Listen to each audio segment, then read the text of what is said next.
You think you know Europe, the castles, the cathedrals, the cafes by the Seine. But Europe is also stranger, colder, wilder. There are places here that look like they belong in a fantasy film. Villages carved into cliffs, monasteries floating above fog, towns split by canyons no one dares cross. So if you're only seeing Paris and Rome, you're missing the Europe that hides in plain sight. This is Lux Uncharted, and these are 9 unreal places Europe never meant for you to find. Deep in the Caucasus, where the peaks bite the sky and time moves slower than snow, Ushguli sits, stubborn and still.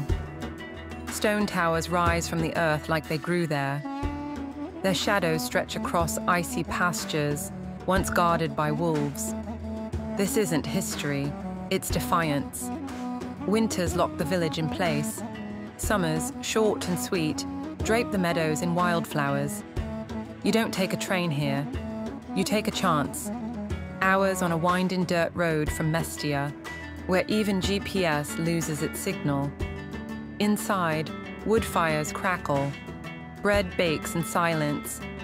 Families don't rush, they invite. You stay in their homes, eat what they grow, and listen to stories that aren't written down. And when morning comes, you walk into the valley with nothing but your boots, and the sound of the river carving history. Next, we trade mountains for water, and enter a chain of Arctic islands where red cabins touch glowing fjords.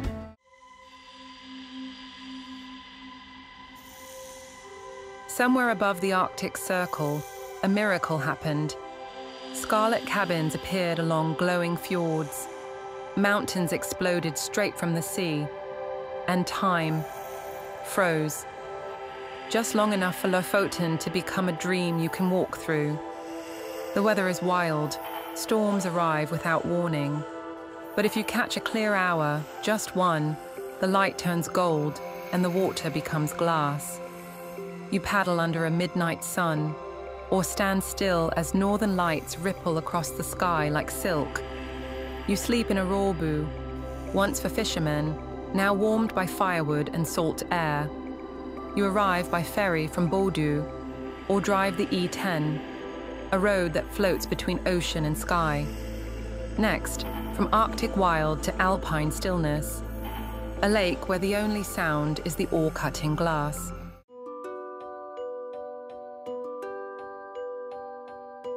Blair doesn't try to impress. It whispers.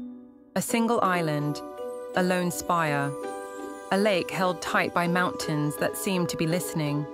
No motors, no chaos, only rowboats, drifting toward the island chapel. They say if you ring the bell yourself, your wish comes true. But you have to get there in silence. At dawn, climb to the castle above the lake. The fog will rise slowly, and below you, the world softens into watercolor.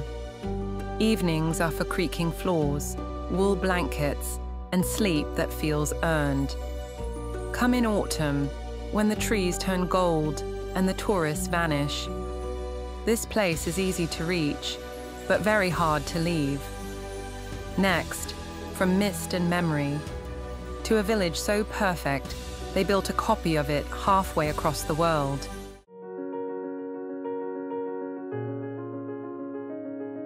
Hallstatt feels like a fairy tale, designed by precision. Wooden homes lean over the lake. Window boxes overflow with flowers. Steeples slice through the morning mist. It's so perfect, China built a replica. You stay on the quiet side, where tour buses don't reach, just locals sweeping their porches like they've done for centuries. Visit in May or September. The light softens, the world slows. You arrive by train, you cross by ferry, and suddenly, you're inside a snow globe that breathes. Next, we leave the polished postcard and step into a forest that hides black lakes and whispers in pine.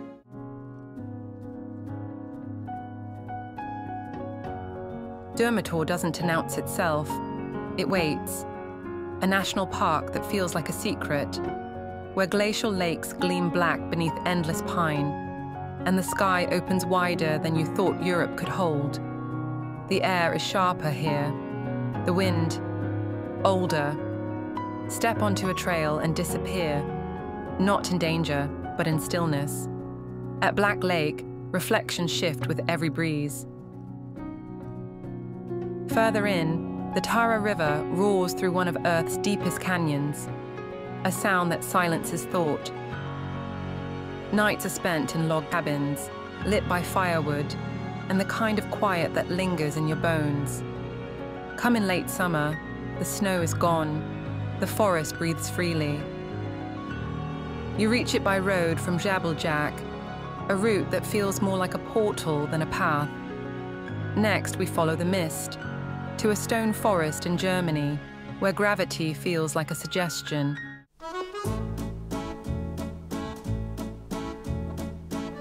They call it Saxon Switzerland, but it's not Swiss.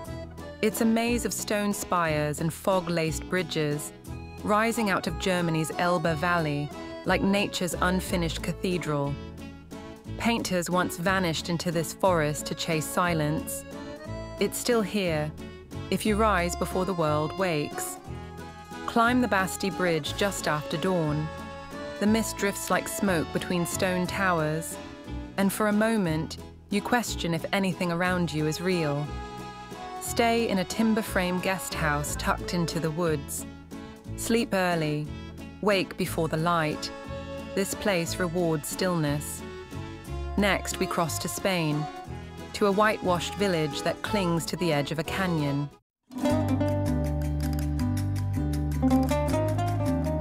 Ronda shouldn't exist. A village split by a gorge so deep, the river at its base looks like a thread of ink.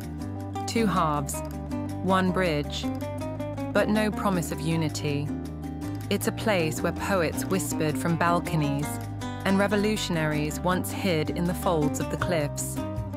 You wander past the bullring, the stones echo, and by sunset, the divide doesn't just cut the town, it cuts the air. Sip something dark in a cafe carved into the canyon wall. You're not above the view, you're part of the cliff. As the sky dims, the lights flicker across the chasm like distant fires. Next, to a medieval fortress that touches the sea, a city held together by silence.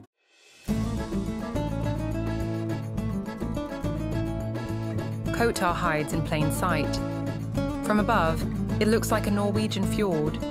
From within, it's a maze of medieval stone and candlelight.